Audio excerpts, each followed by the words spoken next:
So now I need to boot from the CD.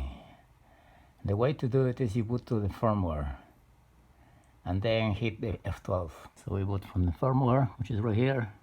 You hit F12, so you get it. There it is. And then we just boot from the CD. You gotta get in there. That's the CD. And that's it. I'm gonna run a file check and see if that one fixes my hard drive. See, that's up, coming up the Apple. Give it some time. Let it take its time because it's a bit slow. So you see, it comes up to this. So what do? We wanna run the disk utility because I wanna fix my disk. And there is my disk. I wanna try to run the first aid on it, see if it fixes it. Right, first aid. See what it does. Yeah, do it. It's trying to fix it.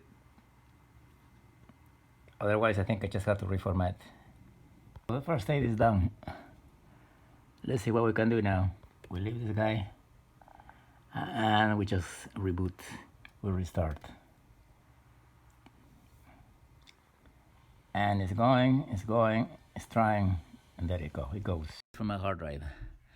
Not sure if it's gonna fix it, but this is the way you do it. To start from the CD.